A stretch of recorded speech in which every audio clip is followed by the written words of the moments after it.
Monggo disilahkan tentang terkait dengan ini singkat saja. Ustaz.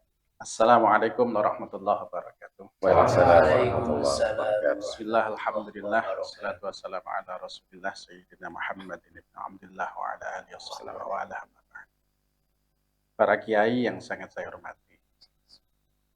Tentunya ada filosofi ya di dalam kurban itu sendiri, karena memang kalau kita bicara di bulan Dzulhijjah itu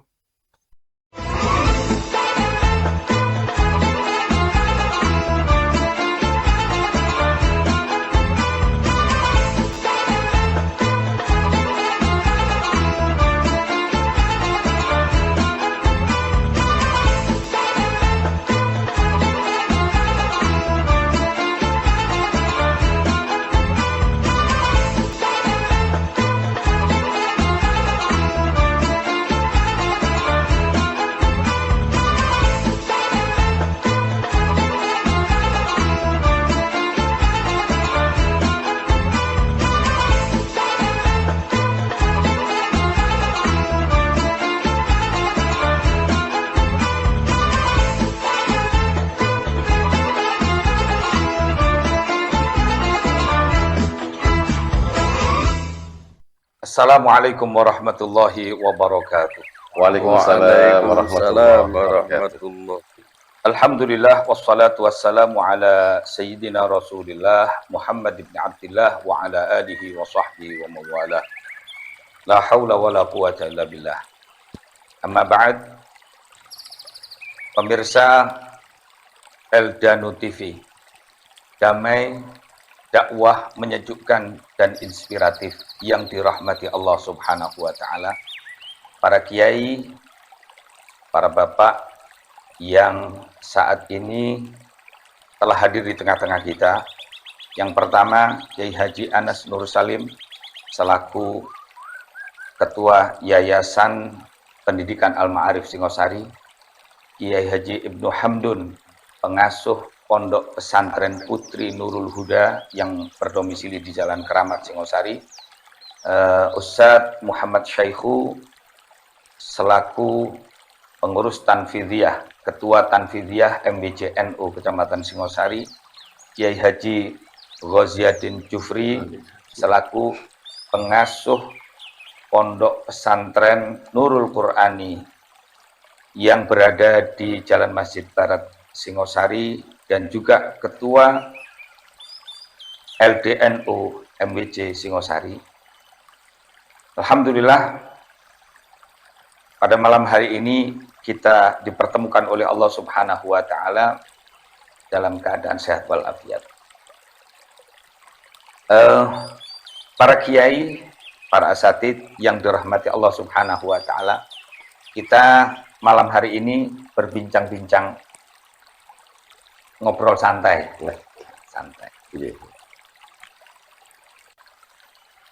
Saat ini kita berada di bulan Dzulhijjah, memasuki bulan Dzulhijjah, bulan ke-12 dari tahun Hijriah. Nah, di bulan Dzulhijjah ini banyak sekali fenomena-fenomena atau kejadian-kejadian atau peristiwa-peristiwa yang sangat fenomenal, yang juga dijadikan amaliyah ubudiyah, terutama ibadah haji.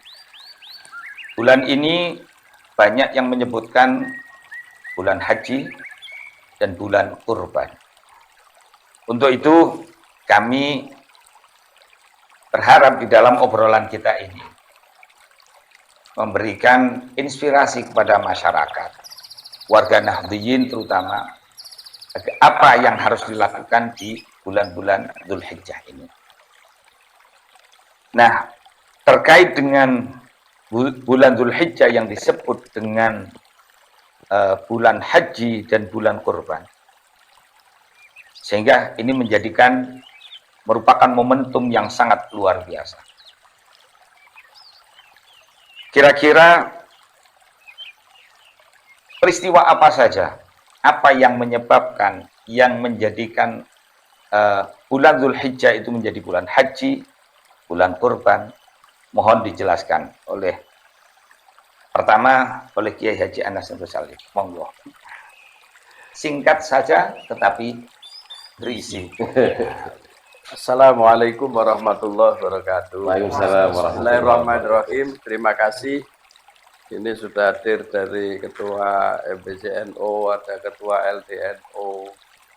Bahkan ini kalau saya pikir ya luar biasa ini malam hari ini. Yeah. Yang diobrolkan masalah yang berkaitan dengan korban. Saya tidak melihat korban yang dilakukan oleh hanya Nabi Ibrahim. Tapi yang jelas Nabi Ibrahim itu adalah seorang nabi, seorang rasul yang luar biasa. Yeah.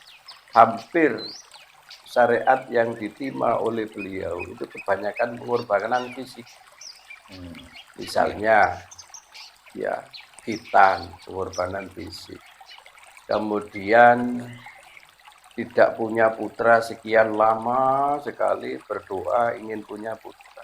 Itu ada berita diberi putra, justru disuruh menyembelih. Ya. Nah ini Nabi Ibrahim itu kalau sudah berhadapan dengan perintah Allah, sudah tidak berpikir lagi. Ya. Kalau toh pada saat diperintah mengorbankan putra beliau Nabi Ismail, itu ya sempat berpikir. Tapi kemudian justru Nabi Ismail ini justru memberikan semangat. Kalau memang itu perintah Allah, laksanakan. Nah ini kan bapak dengan putranya. Padahal Nabi Ibrahim bapaknya tidak seiman.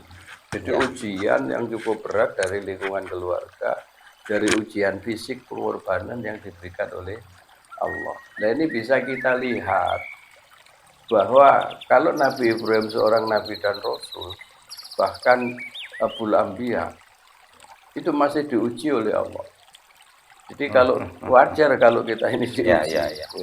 Ya. Jadi kalau hanya mengorbankan sekarang ini sudah diganti dengan binatang macam-macam itu yang sudah. Bayangkan Nabi Ibrahim putranya. Ya. Nah, oleh karena itu ini memang menginspirasi kita bahwa tidak ada hal itu kemudian diperoleh dengan enak gitu, enggak ada. Pasti ada pengorbanan. Ya. Tapi tidak sebanding dengan yang dilakukan Nabi Ibrahim. Ya. Termasuk Nabi dan Rasul yang lain. Ya. Maka ini Idul Adha ini adalah momen bagaimana kita itu ya paling tidak itu terinspirasi dan menjadi rujukan kita bahwa seorang Rasul pun masih diuji oleh Allah. Ya. Karena itu sekarang kalau muncul kurban ya sudah ya selayaknya kita seperti itu. Ya. Ya. Nah itu barangkali yang bisa saya sampaikan. Tidak tahu nanti berkembang seperti apa ya. Karena ini kita berbicara masalah sejarah. Ya. Sejarah itu pasti ada perbedaan, tapi sejarah itu perbedaan bukan berarti harus dibenturkan kan ya. Semuanya itu adalah yang perlu digali untuk melengkapi. Nah itu barangkali untuk sementara. Terima kasih. Ini luar biasa sekali. Kemudian mungkin dari Ustadz Syaikhu selaku ketua MBC, ya, ketua Tanfidiyah MBCNO. Monggo disilahkan tentang terkait dengan ini singkat saja. Ustaz. Assalamualaikum warahmatullahi wabarakatuh. Waalaikumsalam. Bismillah, alhamdulillah, wassalatu wassalamu ala rasulillah Sayyidina Muhammad ibn Abdullah wa ala alihi wa ala para kiai yang sangat saya hormati. Tentunya ada filosofi ya di dalam korban itu sendiri, karena memang kalau kita bicara di bulan Dzulhijjah itu ya memang fokusnya kepada haji tapi fokusnya di tanah suci kan gitu. Tapi kalau kita di tanah air, di tempat kita mestinya merujuk pada firman Allah, fasalli rabbika wanhar. Mestinya syariat kurban itulah yang bisa dilaksanakan secara umum di daerah kita. Kurban itu sebetulnya ada hikmah dan istilahnya pandangan-pandangan yang tersembunyi sebetulnya di balik orang harus berkorban yang diawali dengan Nabiullah Ibrahim dengan menyembelih Nabiullah Ismail. Itu sebetulnya adalah ada falsafah mengatakan bahwa bagaimana kita itu bisa menyembelih egoisme kita di dalam berkorban itu sendiri. Karena banyak sekali sebetulnya sifat-sifat jelek yang memang harus kita pangkas dalam hidup. Ya. Mungkin masih ada takabur, masih ada iri, dengki, hasud, dan lain sebagainya. Harus disembelih nih. Harus disembelih. Nah, harus disembelih. Di samping itu Bukan beleh, tapi disembelih. Ya, disembelih. Pangkas. Nah, karena memang la yanalallaha luhumuha wala dima'uha walakin yanaluhut taqwa. Ya. Jadi orang itu sebetulnya berkorban itu sendiri bukan darahnya, bukan dagingnya itu yang sampai kepada Allah. Tapi yang sampai kepada Allah itu adalah ketakwaannya. Ya. Nah, dalam hari ini ketakwaannya itu adalah bagaimana kita itu bisa melaksanakan perintah-perintah Allah dengan baik, bagaimana kita bisa menjauhi larangan-larangannya, termasuk larangan-larangan itu adalah penyakit-penyakit hati kita sendiri itu. Ya, jadi oleh karenanya falsafah dari korban itu sendiri lebih kepada kita meningkatkan ketakwaan kita. Itu yang pertama. Yang kedua, solidaritas. Ya. Bagaimana orang-orang yang masih belum diberikan kemampuan secara finansial oleh Allah, mungkin tidak seperti orang yang diberikan keluasan rezeki. Mungkin bagi yang punya uang, setiap saat bisa Membeli ke pinggir-pinggir jalan yang ada sate-sate kambing ataupun ke gulai dan lain sebagainya. Tapi bagi yang tidak diberikan keluasan rezeki bagaimana itu? Nah, makanya kadang-kadang hanya bisa dirasakan setiap tahun ya oleh orang-orang yang tidak mampu seperti itu. Bagaimana kita itu bisa kaila yakuna dulatan bainal aghniya'i minkum, agar supaya harta itu tidak hanya berputar pada orang-orang yang kaya saja, bisa dinikmati oleh orang-orang yang di sekeliling kita. Gitu. Begitu Ustaz ya. Jadi artinya kalau misalkan yang antum jelaskan itu tadi, nanti penjelasan juga, berarti secara khusus ini masuk kepada ibadah korban tadi, ada dimensi vertikal, ada dimensi sosial. Nah, betul. Nah, ini dimensi vertikalnya itu jelas nyata, dan dimensi sosialnya juga nyata. Nah, makanya ini momentum yang sangat luar biasa. Betul, Ustaz. Jadi dari kata-kata kurban sendiri itu kan artinya pendekatan. Kita mendekatkan diri kepada Allah, kurban itu sendiri. Berarti dengan naluhut takwa itu tadi, yang sampai kepada Allah adalah ketakwaannya, berarti itu ada dimensi vertikal kita kepada Allah. Di samping itu yang namanya ibadah-ibadah kita itu sendiri selalu disandingkan, dan firman-firman Allah itu selalu disandingkan antara dimensi vertikal dan horizontal. Misalnya wa aqimus shalah wa atuz zakah. Ya. Orang diperintah sholat vertikal, wa atuz zakah disampaikan supaya melaksanakan menunaikan zakat, itu berarti horizontal. Washkur li wali walidayk. Ya. Kita disuruh berterima kasih kepada Allah dan juga disuruh terima kasih kepada kedua orang tua. Berarti ini kan ibadah-ibadah itu ada di dua dimensi. Baik, Ustaz. Terima kasih. Ini kan sudah masuk pada korbannya. Lantas, mohon penjelasan nanti dari Kiai Haji Ghaziuddin Jufri, yang nanti barangkali nanti akan disambung oleh Kiai Haji Ibnu Hamdun,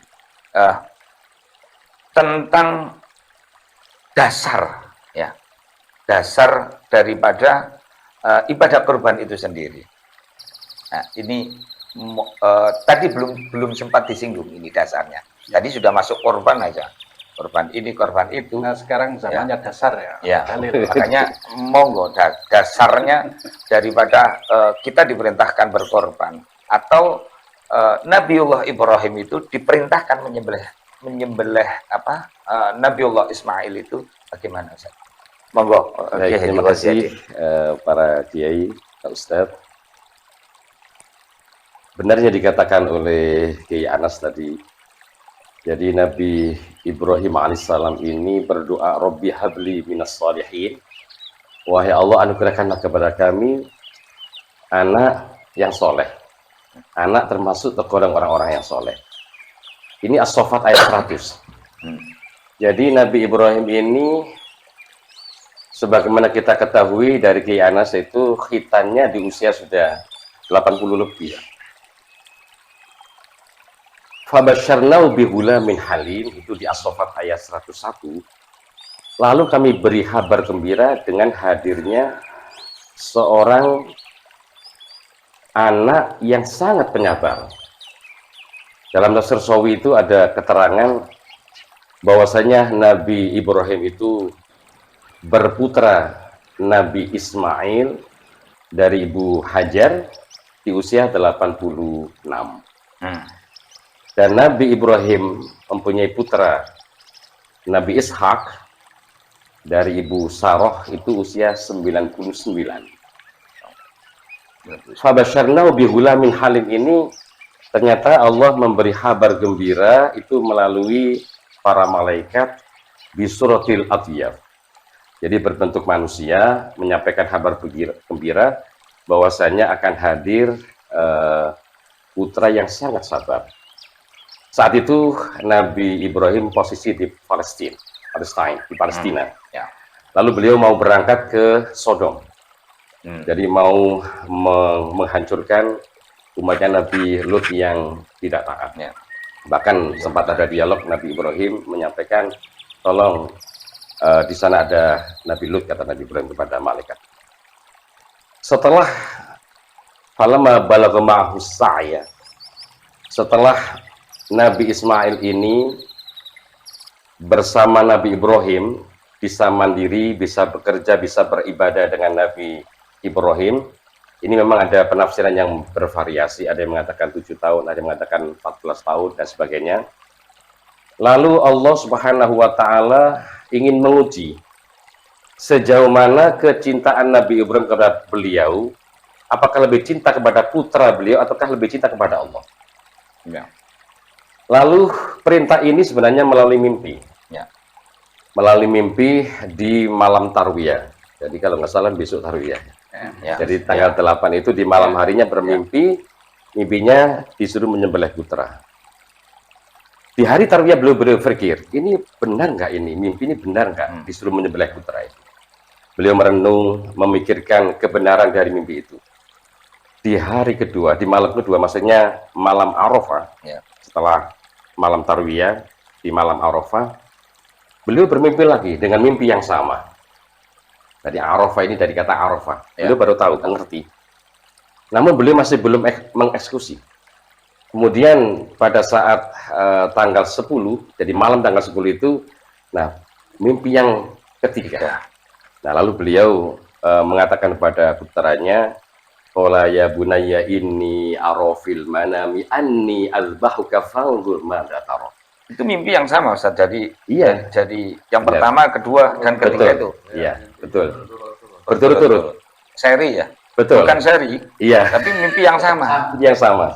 Sehingga di hari ketiga, ya di Nahr, ya Idul Adha, Idul Nahr itu, maka Nabi Ibrahim akan menyembelih beliau. Di sana ada dialog yang sungguh sangat mengharukan. Kata si putranya, Bapak, tolong ikat saya erat-erat. Tolong sikapkan batu Bapak. Barangkali kena darahku, nanti ibu jadi bersedih karena aku. Tolong sampaikan salamku kepada ibu.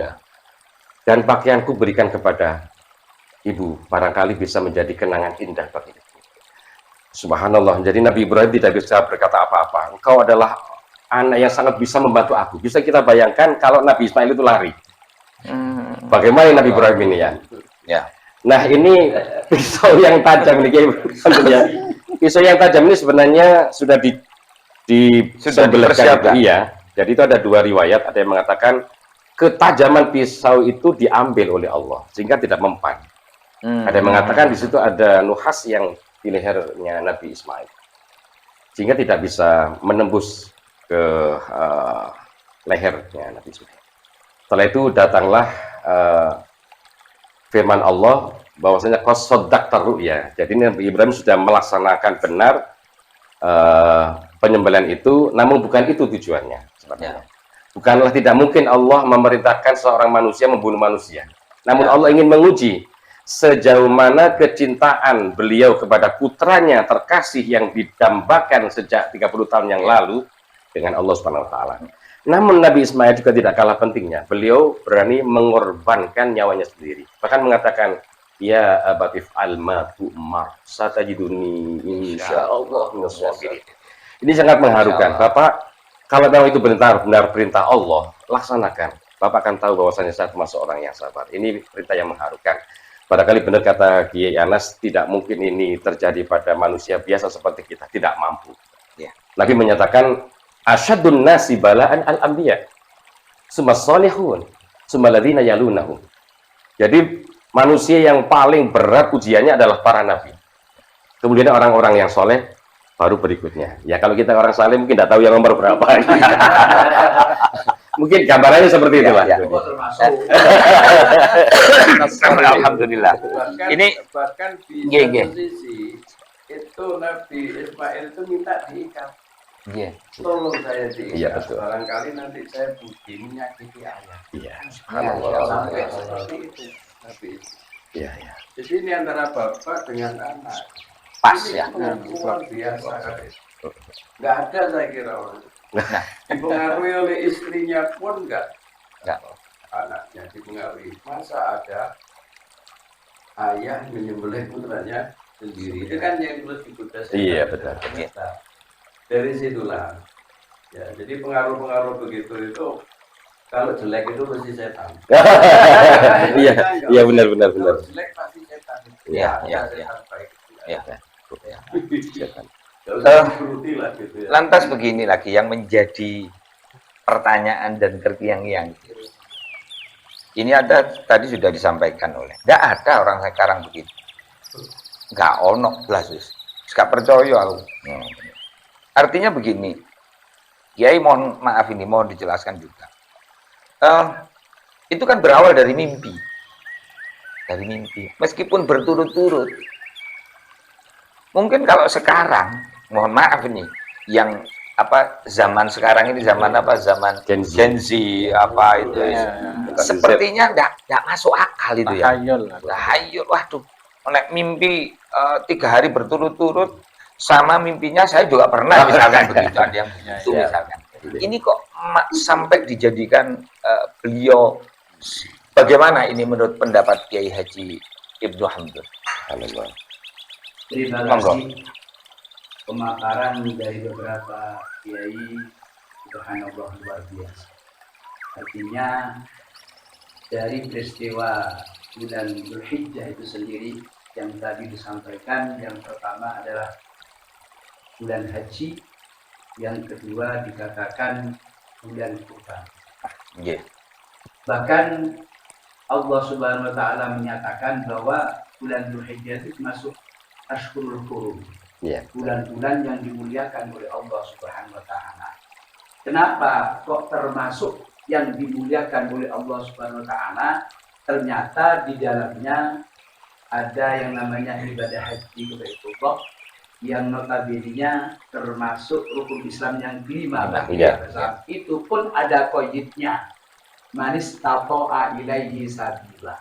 Bisa dibayangkan kalau sekarang bahasa Al-Quran manis atau ilaihi sabila, kalau kita sekarang usianya sudah 60, barangkali sudah 90 tapi kewajiban tetap karena kita mampu untuk membayar daftar haji ya kita bayar saja. Kemudian kapan berangkatnya Pak Idul Azam tahu. Yang kedua, fenomena yang dialami oleh Nabiullah Ibrahim dan Nabiullah Ismail yang begitu dahsyat menurut saya. Akan tetapi seharusnya itu menjadikan iktibar bersama, sekaligus menjadikan pembelajaran Nabiullah Ibrahim alaihissalam yang begitu tegar. Bisa dibayangkan, lama sekali tidak punya keturunan. Setelah itu punya keturunan, subhanallah, koyo tidak pernah ditidurkan di alam, digendong, ditimang-timang, dan besar dan sebagainya. Betapa dahsyatnya cobaan yang diberikan oleh Allah kepada Nabi Ibrahim yang tadi disampaikan disuruh menyembelih anak yang tercinta. Sebetulnya itu menjadikan pembelajaran bagi kita bersama. Sebentar, mungkin naturalisasi. ya begitu itu. Tadi hidup kemudian mati. Boleh dilanjutkan, Ge. Intinya, ya, memang itu benar-benar cobaan dari Allah Subhanahu wa Ta'ala menguji bagaimana Nabiullah Ibrahim alaihissalam yang sangat mencintai terhadap anaknya yang namanya Nabiullah Ismail itu diuji. Kira-kira cinta di nang Allah dengan anaknya. Bisa dibayangkan. Nah, dengan adanya kejadian semacam itu dilaksanakan oleh Nabiullah Ibrahim alaihissalam, ini menjadikan iktibar kita bersama sebagai seorang ayah. Artinya kecintaan ayah terhadap anak tidak bisa mengalahkan cinta anak ayah kepada Allah Subhanahu wa Ta'ala. Yang terjadi, mohon maaf, ada anak di mondok, mohon maaf, ojo nih nanti kudiken di pondok, mohon maaf. Terus gak niru Nabi Ibrahim belas nih. Padahal Nabi Ibrahim itu sampai disuruh menyembelih, dilaksanakan. Iya. Ini luar biasa. Sekarang Insyaallah disuruh mondok, jangan nanti kudiken, sudah tidak ganteng lagi, nanti nyala. Ini sangat gak bahaya kan?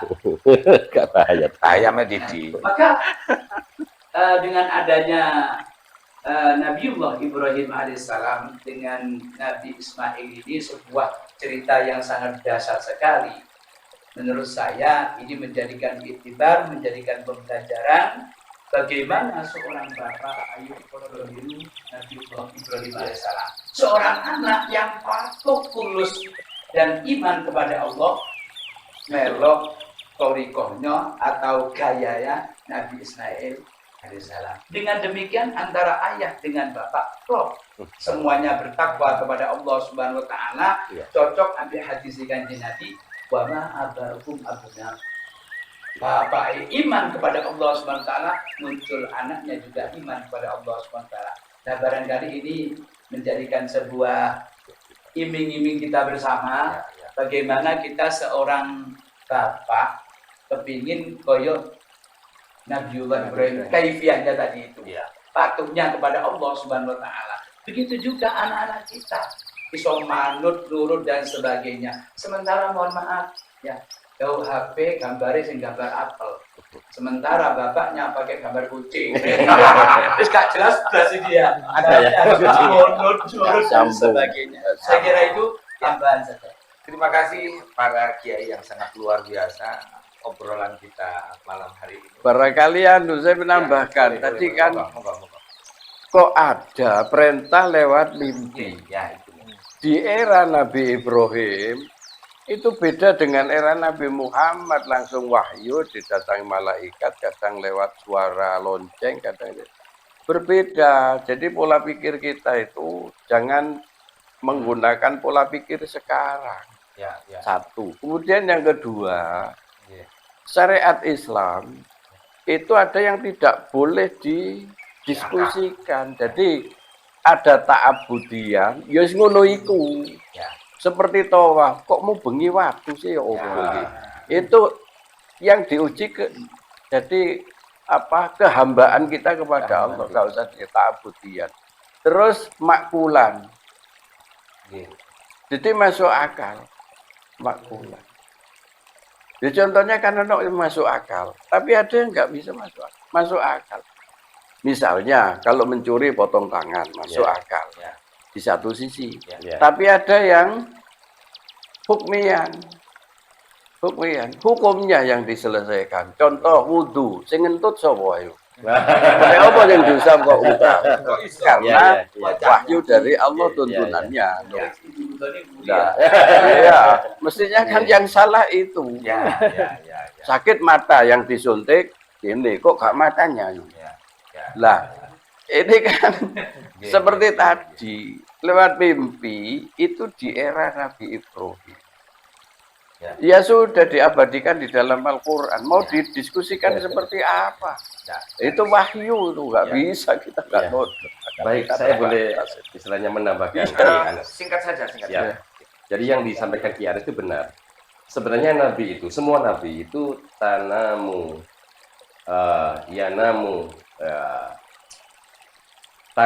ainuhu wala yanamu qalbu.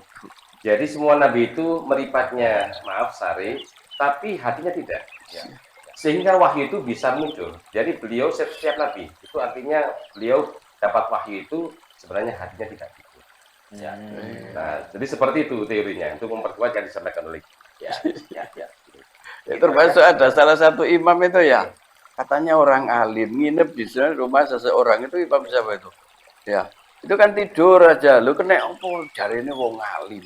Barang tangi pagi-pagi persoalan fikih selesai. Lu coba. Lek kene yo enggak. Kalau kita kebalikannya, kita ini meripatnya tidur, artinya melek. Kata kebalikannya, kita melek, artinya yang dulu. Itu berjalan seperti rel ya. Ya sudah. Barangkali begitu untuk obrolan kita malam hari ini. Barangkali ini menjadi inspirasi. Yang jelas, yang bisa saya tangkap, yang pertama adalah ibadah kurban itu adalah di bulan Dzulhijjah ini ada ibadah haji dan ibadah kurban. Ibadah haji dan ibadah haji itu totalitas adalah dimensi vertikal, hubungan dengan Allah Subhanahu wa Ta'ala. Kemudian ibadah kurban, kedua-duanya masuk di sana. Artinya ibadah vertikal dan ibadah horizontal atau ibadah sosial. Yang pertama. Yang kedua, di closing kita hari ini, malam hari ini adalah yang kedua, iktibar. Artinya pembelajaran bagi kita semua, para orang tua dan juga para anak. Orang tua memberikan pendidikan yang sangat luar biasa, terutama bertakwa kepada Allah, mengikuti petunjuk Allah Subhanahu wa Ta'ala, melaksanakan perintah Allah Subhanahu wa Ta'ala, dan kepada anak adalah bagaimana seorang anak ini tetap tunduk kepada Allah sebagaimana orang tuanya, dan tunduk kepada kedua orang tuanya. Anishkurli wali walidayk. Itu aja barangkali para pemirsa Eljanu TV, damai, dakwah menyejukkan dan inspiratif. Mudah-mudahan obrolan malam hari ini berbincang dengan para kiai, membawakan, menjadikan kita untuk lebih memahami bagaimana Allah Subhanahu wa Ta'ala memberikan perintah melalui mimpi kepada hambanya, kepada nabinya Nabi Allah Ibrahim alaihissalatu wassalam, dan ini menjadi iktibar kita bersama. Mudah-mudahan bermanfaat bagi kita semua. Sampai bertemu kembali para pemirsa Eljanu TV di lain kesempatan dan di lain pembahasan. Terima kasih. Assalamualaikum warahmatullahi wabarakatuh. Waalaikumsalam.